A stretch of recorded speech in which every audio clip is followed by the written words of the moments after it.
प्रिय छात्र, आज हम कक्षा 10 की मनमोहरे गणित में प्रश्नावली 7B में जो आपका प्रश्न नंबर 20 दे रखे हैं उसका हल समझेंगे। प्रश्नावली 7B में जो आपका सवाल नंबर 20 है जिसका हल हम लोग आज इस वीडियो में समझेंगे, वो इस प्रश्नावली का अंतिम प्रश्न है। यानी प्रश्नावली 7B में आपके टोटल प्रश्न जो थे वो 20 थे। इससे पहले की वीडियो में हमने जो है प्रश्न 1 से लेकर प्रश्न 19 तक के सवालों का हल हमने समझा था। आज हम इस वीडियो में प्रश्न नंबर 20 का हल समझेंगे। तो चलिए प्रश्न 20 देखते हैं। प्रश्न 20 कहता है बिंदुओं A ब्रैकेट में -1, -1, B -1, 4, C 5, 4 और D 5, -1 से एक आयत ABCD बनता है। P, Q, R और S क्रमशः भुजाओं AB, BC, CD और DA के मध्य बिंदु हैं। क्या चतुर्भुज PQRS एक वर्ग है? क्या यह एक आयत है? क्या यह एक समचतुर्भुज है? सकारण उत्तर दीजिए। तो यहाँ पे देखिएगा, हमें यहाँ पे एक चतुर्भुज यानी कि हमें यहाँ पे एक आयत दे रखे हैं और हमें उसके शीर्ष दे रखे हैं। सवाल नंबर 20 देखिएगा, यहाँ पे लिखेंगे माना दिए गए बिंदु कैपिटल A -1, -1, दूसरा बिंदु दे रखे हैं -1, 4, तीसरा बिंदु दे रखे हैं 5, 4 और यहाँ पे चौथा बिंदु जो है वो दे रखे हैं 5, -1 जो कि आयत के क्या है? शीर्ष है। यहाँ पे दे रखे हैं आयत के शीर्ष है। ठीक, यानी आयत के क्या है? शीर्ष है। अब वो जो आयत है वो ABCD यहाँ पे है, सवाल में दे रखे हैं, जो कि आयत ABCD के शीर्ष है। ये लिख देते ज्यादा अच्छा रहेगा। ABCD के क्या है? शीर्ष है, जो कि आयत ABCD के शीर्ष है। अब देखिएगा, अब हम यहाँ पे कैसे इसे हल करेंगे वो देखिए। तो यहाँ पे एक चित्र बनाते हैं। सबसे पहले यहाँ पे आपका एक चित्र है जो कि हमने आयत बनाया हुआ है। यहाँ पे A, यहाँ पे क्या कहेंगे? B कहेंगे, यहाँ पे C कहेंगे, यहाँ पे आप D कहोगे। यहाँ पे A के जो बिंदु दे रखे हैं -1, -1 दे रखे हैं। जो B दे रखे हैं -1, आपको 4 दे रखे हैं। A, B, यहाँ पे आप C करोगे और फिर यहाँ पे आप D कहोगे। C के जो बिंदु है वो दे रखे हैं 5, 4 दे रखे हैं। D के बिंदु जो है 5, -1 है। ठीक है, -1, -1, -1, 4, 5, 4, 5, -1। अब इस सवाल में आगे देखिएगा, आयत तो बनता है PQRS क्रमशः भुजाओं, यानी पहले P है प्रश्न में, तो AB का जो मध्य बिंदु होगा वो यहाँ पे हमने क्या कह दिया? P कह दिया। फिर देखिएगा, यहाँ पे Q है तो Q BC का है, तो यहाँ पे हम क्या कहेंगे? Q को हमने यहाँ पे क्या मान लिया? Q जो आपका है वो क्या है? BC के बीच स्थित है। और देखते हैं आगे, R जो है वो CD है, यानी R आपका जो है वो CD के बीच स्थित है। फिर यहाँ पे S जो है वो DA के बीच स्थित है। ठीक, तो यहाँ पे देखिएगा, AB का मध्य बिंदु P है, BC का मध्य बिंदु जो है वो Q है, CD का मध्य बिंदु R है, AD का मध्य बिंदु S है, यानी सवाल में दे रखे हैं। तो हमें यह पता करना है कि PQRS जो है वो वर्ग है कि समचतुर्भुज है। ठीक है, कि आयत है। हमें चतुर्भुज की पहचान बतानी है। PQRS कौन सा चतुर्भुज है, यानी किस प्रकार का चतुर्भुज है।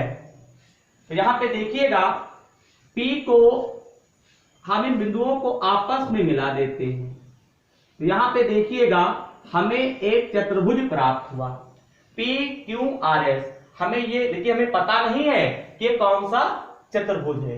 अब देखिएगा हम इसमें दो विकर्ण बना देते हैं।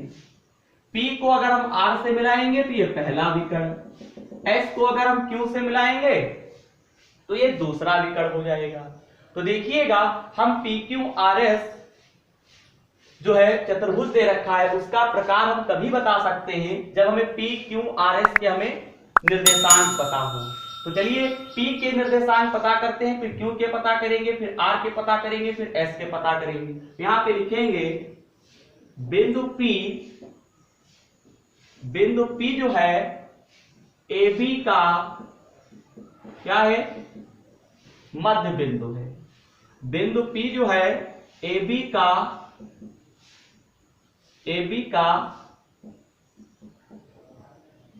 मध्य बिंदु है। बिंदु P AB का मध्य बिंदु है। तो यहाँ पे मध्य बिंदु के निर्देशांक का फार्मूला बताया था, आपको पता होगा x1 प्लस x2 बटे 2 y बराबर आपका होता है y1 प्लस y2 बटे 2। यहाँ पे देखिएगा x1 y1 नाम देंगे, x2 और y2 नाम देंगे। अब यहाँ पे देखिएगा x1 के स्थान पे -1 लिखोगे, x2 के स्थान पे आप माइनस का 1 लिखोगे, बटे में आपका 2 तो है ही है, 2 लिख दोगे। अब यहां पे देखिएगा y बराबर y1 के स्थान पे माइनस का 1, y2 के स्थान पे 4 बटे में 2। यहां पे माइनस का 1 जुड़ जाएगा क्योंकि माइनस माइनस जुड़ जाता है, चिन्ह माइनस का ही रहता है। x का मान हमें माइनस का 1 प्राप्त हुआ। यहाँ पे 4 में से 1 को घटाओगे तो यहाँ पे 3 प्राप्त होगा, यानी कहने का मतलब ये है y का मान हमें 3 बटे 2 प्राप्त हुआ। तो इस प्रकार से जो P दे रखा था इसके बिंदु आ जाएंगे, यानी -1, 3 बटे 2 हमें प्राप्त हुआ। तो P के बिंदु आ जाएंगे, यानी x का मान हमें -1 और y का मान हमें 3 बटे 2 प्राप्त हुआ है। जो P के बिंदु होंगे वो हमें -1, 3 बटे 2 प्राप्त हो चुके हैं। अब आगे देखिएगा हम Q के बिंदु प्राप्त करेंगे। चलिए हम लोग बिंदु Q के निर्देशांक निकालेंगे। तो यहाँ पे देखिएगा लिखेंगे बिंदु Q जो है, बिंदु Q वो क्या है, BC का मध्य बिंदु है। जब BC का यह मध्य बिंदु है तो यहां पे सूत्र लिखेंगे मध्य बिंदु के निर्देशांक से x1 प्लस x2 बटे 2, y बराबर y1 प्लस y2 बटे 2। अब यहाँ पे BC को हम क्या करेंगे, x1 y1 x2 y2 नाम दोगे। तो यहाँ पे देखिएगा x1 का मान हमें कितना प्राप्त हुआ है, माइनस का 1 प्राप्त हुआ है। x2 का मान हमें 5 प्राप्त हुआ, बटे में 2, 5 में से 1 को घटाओगे तो आपका 4 हो जाएगा, 2 1 कम 2, 2 दूना 4। तो x का मान हमें 2 प्राप्त हुआ। यहाँ पे y1 प्लस y2 लगा दो, तो y1 का मान आपको 4 दे रखे हैं, y2 का मान 4 दे रखे हैं। y1 का मान 4 है, y2 का मान 4, 4 कितना होता है आपका, हो जाएगा 8। तो यहाँ पे 8 बटे 2, 2 1 कम 2, 2 चक्कू 8 करेंगे, y का मान हमें 4 प्राप्त हुआ। यानी बिंदु Q के जो निर्देशांक होंगे वो आ जाएंगे 2, 4। ठीक है। अब हम लोग बिंदु R के निर्देशांक निकालेंगे। जब बिंदु R के निकालोगे तो बिंदु R जो है वो क्या है, CD का मध्य बिंदु है। किसका मध्य बिंदु है, CD का मध्य बिंदु है। जब CD का मध्य बिंदु है तो C और D को x1 y1 x2 y2 नाम दे दोगे। तो यहाँ पे देखिएगा x1 के स्थान पे हम लोग क्या लिखेंगे, 5 लिखेंगे, और फिर x2 के स्थान पे भी आप 5 लिखोगे, और बटे में क्या करोगे 2, 5 5 कितना होता है 10 बटे 2, 2 1 कम 2, 2 पंचे 10।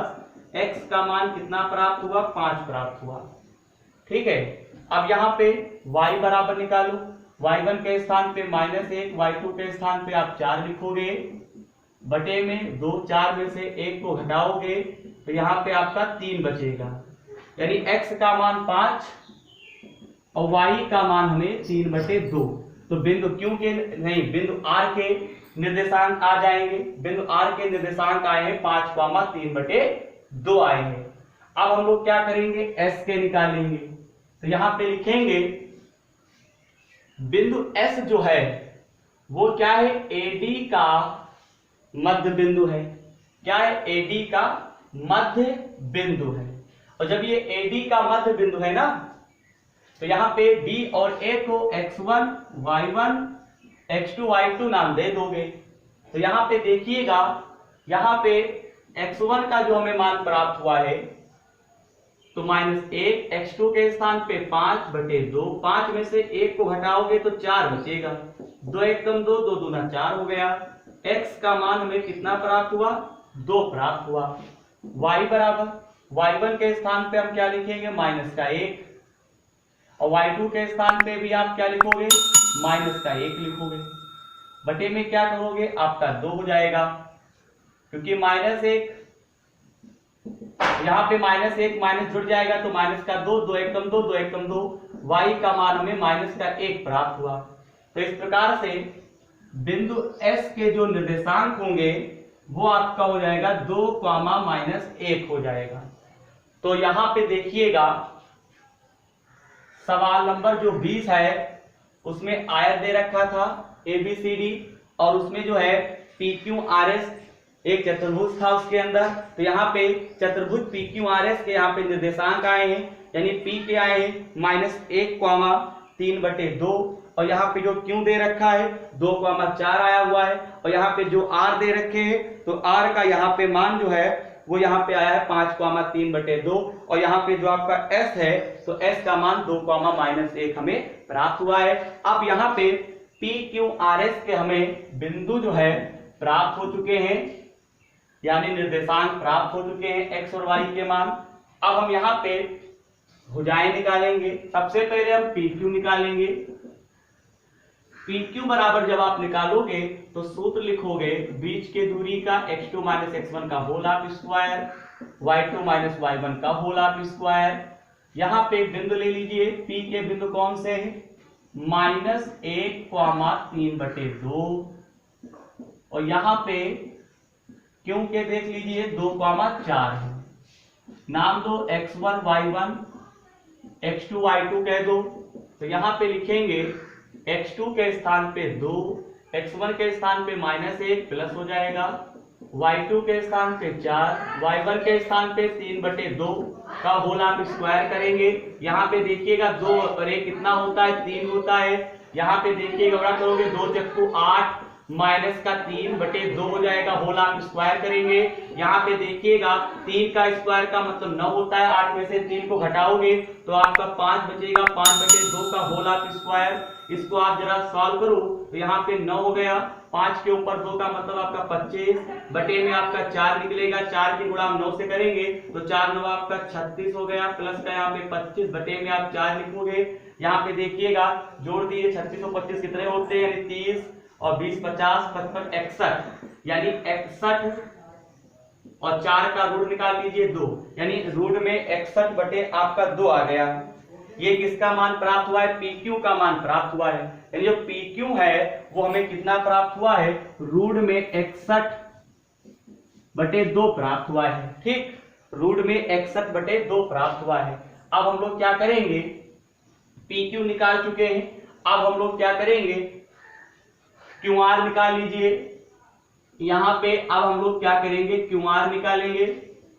तो QR बराबर सूत्र होता है x2 - x1 का whole half square, y2 - y1 का होल हाफ स्क्वायर। QR के बिंदु ले लीजिए। तो यहाँ पे Q के बिंदु हैं 2, 4, R के बिंदु क्या दे रखे हैं, 5, 3/2 दे रखे हैं। ठीक है, तो यहाँ पे x1 y1 x2 और y2 नाम दोगे। तो यहाँ पे देखिएगा x2 का मान कितना आया हुआ है, 5 आया हुआ है, x1 का मान यहाँ पे 2 है, y2 का मान कितना दे रखे हैं, 3/2 दे रखे हैं, y1 का मान कितना दे रखे हैं, 4 दे रखे हैं। यहाँ पे देखिएगा इसे हल करेंगे। जब आप हल करोगे ना तो 5 में से 2 को घटाओगे तो आपका 3 हो गया, 2 की गुणा 4 से करोगे 2 × 8 बटे में 2 कर दोगे, होल हाफ स्क्वायर हो जाएगा। यहाँ पे देखिएगा 3 का स्क्वायर मतलब 9, 8 में से 3 को हटाओगे तो 5/2 का होल ऑफ स्क्वायर। देखिए जैसा हमने PQ निकाला था वैसा ही हमें QR में कैलकुलेशन प्राप्त हुआ है, तो डायरेक्ट हम यहाँ पे लिख सकते हैं, यानी जो हमें QR का मान प्राप्त हुआ है वो हमें यहाँ पे कितना प्राप्त हुआ होगा, 61/2 ही प्राप्त होगा, क्योंकि सेम कैलकुलेशन है। देखिएगा ऐसा ही हमने जो है PQ में किया था और यहाँ पे QR में भी आप करोगे तो आपका कितना आ जाएगा, रूट में 61/2 आ जाएगा। यानी कहने का मतलब ये है QR का भी मान हमें रूट में 61/2 प्राप्त हुआ है। अब हम लोग क्या करेंगे, यहाँ पे RS निकालेंगे, यानी RS भुजा निकालोगे तो यहाँ पे देखिएगा आप सूत्र लिखोगे x2 - x1 का whole of square, y2 - y1 का होल ऑफ स्क्वायर, और यहाँ पे जो आपका RS दे रखा है तो यहाँ पे RS के जो बिंदु होंगे वो आपका क्या होगा, 5,3/2, ये आपका R दे रखे हैं, और यहाँ पे जो आपको S दे रखा है, यहाँ पे S के जो निर्देशांक हैं वो 2, आपको 1 दे रखे हैं। फिर यहाँ पे आप x2 y2 नाम दे दोगे, ठीक है। तो यहाँ पे 5,3/2, 2, -1। अब चलिए इनको इसमें हल करते हैं मान रखने के बाद। तो यहाँ पे देखिएगा x2 का मान हमें कितना प्राप्त हुआ है, 2 प्राप्त हुआ है, x1 का मान हमें 5 प्राप्त हुआ है, y2 का मान हमें -1, y1 का मान हमें 3/2 प्राप्त हुआ है।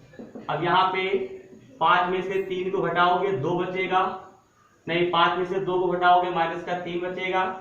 यहाँ पे देखिएगा 2 की गुणा हम 1 से करेंगे, 2 × 1 = 2, -3/2 होल ऑफ स्क्वायर कर दोगे। यहाँ पे देखिएगा -3 का होल ऑफ स्क्वायर, तो माइनस आपका प्लस हो जाता है, यानी सम पावर है प्लस का निकलेगा 9 हो गया। यहाँ पे -3 - 2 कितना होता है, -5 होता है, बटे में क्या करेंगे 2 करेंगे, whole of square sum power है तो आपका प्लस का निकलेगा, यानी 9। यहाँ पे देखिएगा 25/4 हो गया, 4 की गुणा 9 से करोगे तो आपका कितना हो जाएगा 36, और प्लस का 25/4 लिखेंगे, जोड़ दीजिए तो यहाँ पे आपका कितना आ जाएगा 61, रूट में 61, 4 का 2 निकलेगा, 4 का आप जो है रूट निकालेंगे तो आपका 2 निकलेगा, यानी RS का मान भी हमें रूट में 61/2 प्राप्त हुआ है। अब हम लोग क्या करेंगे, PS निकालेंगे। क्या निकालेंगे, PS निकालेंगे। जब आप PS निकालोगे तो यहाँ पे सूत्र लगाओगे x2 - x1 का होल ऑफ स्क्वायर, तो यहाँ पे देखिएगा y2 - y1 का होल ऑफ स्क्वायर, PS के बिंदु लिख लेते हैं। तो यहाँ पे PS का जो बिंदु दे रखा है वो हमें दे रखे -1, -1,3/2 दे रखे हैं, और यहाँ पे जो S दे रखा है 2, -1 ही है, ठीक है। तो यहाँ पे देखिएगा PS को हल करते हैं, तो यहाँ पे x2 के स्थान पे 2, x1 के स्थान पे हमें कितना प्राप्त हुआ, x1 के स्थान पे -1 तो प्लस का 1 हो गया, y2 के स्थान पे क्या लिखेंगे -1, y1 के स्थान पे 3/2 लिखोगे, होल ऑफ स्क्वायर कर दोगे, रूट लगा दीजिए। यहाँ पे 2 और 1 कितना होता है, 3 होता है, 2 की गुणा 1 से करोगे, 2 × 1 = 2, -3/2 होल ऑफ स्क्वायर हो जाएगा, रूट लगा दीजिए। यहाँ पे सम पावर है तो आपका प्लस का तो निकलेगा ही, 9 हो गया, 3 और 2 कितने होते हैं 5, यानी -5/2 का होल ऑफ स्क्वायर करेंगे। तो यहाँ पे जब आप इसे सॉल्व करोगे तो आपको कितना प्राप्त होगा 9, और यहाँ पे 25/4, 4 की गुणा 9 से करोगे, 4 × 9 = 36, 36 में 25 जोड़ दीजिए तो आपका 61 हो जाएगा, यानी 61 आपका आ जाएगा। यानी अगर हम शुद्ध रूप से कहें तो PS का मान हमें रूट में 61, और यहाँ पे 4 का 2 निकलेगा, तो PS का मान हमें रूट में 61/2 प्राप्त हुआ है। तो यहाँ पे देखिएगा जो हमारी PS भुजा है उसका मान भी हमें रूट में 61/2 प्राप्त हुआ है। अब यहाँ पे देखिएगा एक चतुर्भुज था, चतुर्भुज में 4 भुजाएं होती हैं, PQ आपका था, QR था, RS निकाला गया है, PS निकाला गया है, ठीक है।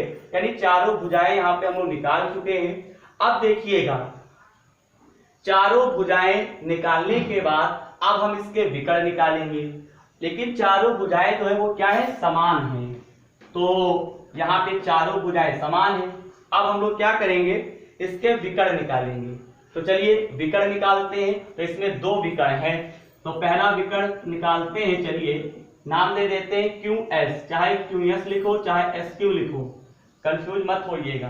तो यहाँ पे QS बराबर जब लिखोगे तो सूत्र लगाओगे x2 - x1 का whole of square, y2 minus y1 का होल आप स्क्वायर, और यहाँ पे जो QS है इसके बिंदु आप लिख लो 2,4 क्यू का हो गया, और यहाँ पे जो S है S के बिंदु कौन से होंगे 2,-1 हो गया। यहाँ पे नाम दो x1 y1 x2 y2। अब यहाँ पे इसमें रखिए, तो यहाँ पे देखिएगा x2 के स्थान पे कितना लिखोगे, यहाँ पे 2 लिखोगे, x1 के स्थान पे 2 लिखोगे, y2 के स्थान पे -1, y1 के स्थान पे 4। अब यहाँ पे देखिएगा 2 में से 2 को घटाओगे तो आपका 0 बचेगा, -4 -1 कितना होता है, माइनस का 5 होता है, पावर सम है तो आपका कितना निकलेगा 25 निकलेगा, और 25 का क्या होता है 5 होता है, 25 का आपका क्या निकलेगा 5 निकलेगा। ठीक, तो विकर्ण हमारा यानी QS का जो मान है वो कितना प्राप्त हुआ 5 प्राप्त हुआ। ठीक, विकर्ण हमें कितना प्राप्त हुआ 5 प्राप्त हुआ। अब हम लोग क्या करेंगे, अगला विकर्ण निकालेंगे। अगला विकर्ण हमारे पास क्या है, अगला विकर्ण जो है वो हमारा है RP, यानी RP विकर्ण है। तो RP बराबर सूत्र फिर लिखोगे x2 माइनस x1 का whole of square, y2 minus y1 का होल ऑफ स्क्वायर। तो यहाँ पे देखिएगा, यहाँ पे बिंदु लिखिए RP के, तो यहाँ पे जो RP दे रखा है तो RP के जो बिंदु है वो यहाँ पे क्या हो जाएंगे, लिख देते हैं RP के जो बिंदु है, तो R का बिंदु पहले लिखिए, तो यहाँ पे R का जो बिंदु है 5,3/2, और यहाँ पे P के जो बिंदु है -1,3/2 दे रखे हैं। x1 y1 x2 y2 आप नाम दे दोगे, x2 का मान यहाँ पे -1, x1 का मान यहाँ पे 5 है, होल आप स्क्वायर करेंगे y2 के स्थान पे 3/2, y1 के स्थान पे 3/2, 3/2 कैंसिल हो गया, माइनस का 5 माइनस का 1 आपका -6 का स्क्वायर, पावर सम है तो आपका प्लस का निकलेगा, यानी 36, और 36 का क्या निकलेगा 6 निकलेगा। अब यहाँ पे देखिएगा चारों भुजाएं तो समान हैं लेकिन इनके विकर्ण परस्पर समान नहीं हैं। तो यहाँ पे देखिएगा ऐसी स्थिति में हम लोग यहाँ पे क्या बोलेंगे, समचतुर्भुज बोलेंगे। तो यहाँ पे देखिएगा, यहाँ पे लिखेंगे उपरोक्त प्राप्त परिणामों से क्या प्राप्त हुआ है। यहाँ पे जो विकर्ण है सबसे पहले भुजाएं लिख लेते हैं, यानी कि यहाँ पे जो भुजाएं थी हमारी, ठीक, भुजाएं क्या थी, पहले हमने क्या निकाला था PQ निकाला था, फिर हमने क्या निकाला था QR निकाला था, और फिर क्या निकाला था यहाँ पे RS निकाला था, फिर हमने क्या निकाला था PS निकाला था। यानी कि हम आगे पीछे लिख सकते हैं, ठीक है, यानी कहने का मतलब ये है यहाँ पे हमने PQ निकाला, चाहे PQ लिखो चाहे QP लिखो, ठीक है, यानी कहने का मतलब है चाहे हमने PQ बराबर लिखा हो चाहे QP बराबर लिखा है, आपको दोनों वर्डों को लिखना है। तो PQ बराबर हमने निकाला था, फिर क्या निकाला था QR निकाला था, और फिर क्या निकाला था यहाँ पे RS निकाला था, और फिर हमने क्या निकाला था PS निकाला था। ठीक, तो चारों भुजाओं का जो मान था वो हमें रूट में 61/2 प्राप्त हुआ है। फिर हमने क्या निकाला विकर्ण, तो पहला जो विकर्ण हमारा है यानी QS, इसका मान जो है, दूसरा वाला विकर्ण हमारे पास क्या था, वो था हमारा, उसका नाम ये है, क्या है RP। इन दोनों का जो मान है वो हमें कितना प्राप्त था 6। एक मिनट, यहाँ पे अलग अलग विकर्ण आए हैं, यानी एक विकर्ण हमें कितना प्राप्त हुआ, कुल मिला के दोनों विकर्ण जो है वो आपस में बराबर नहीं है, बात हो गई खत्म। यानी कि विकर्ण आपका जो RP है ये दोनों विकर्ण आपके बराबर नहीं है, तो नॉट इक्वल टू कर सकते हैं। यानी कि चतुर्भुज की चारों भुजाएं तो समान हैं लेकिन इनके विकर्ण परस्पर समान नहीं है। तो ऐसी स्थिति में जो आपका चतुर्भुज होगा वो आपका समचतुर्भुज होगा। क्या होगा, समचतुर्भुज होगा। याद रखिए, ऐसा चतुर्भुज अगर जिसकी चारों भुजाएं समान हो और अगर उसके विकर्ण परस्पर बराबर नहीं होते हैं तो इस प्रकार की जो आकृति होगी उसको हम क्या कहेंगे, समचतुर्भुज कहेंगे। तो यहां पे लिखेंगे अतः बिंदु P, Q, R तथा S समचतुर्भुज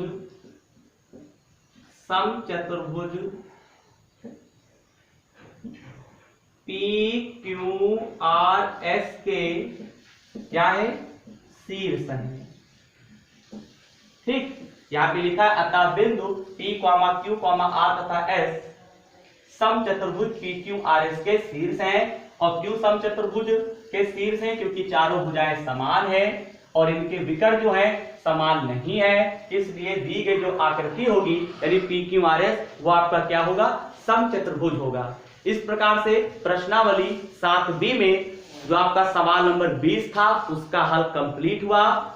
इस प्रश्नावली में आपके टोटल प्रश्न जो थे वो 20 थे, यानी सवाल नंबर 20 जो है वो इस प्रश्नावली का अंतिम प्रश्न था। अब हम आपको इसके आगे की जो प्रश्नावली आपके किताब में होगी उसके जो प्रश्न होंगे उनका हल हम आपको अगली वीडियो में समझाएंगे। धन्यवाद।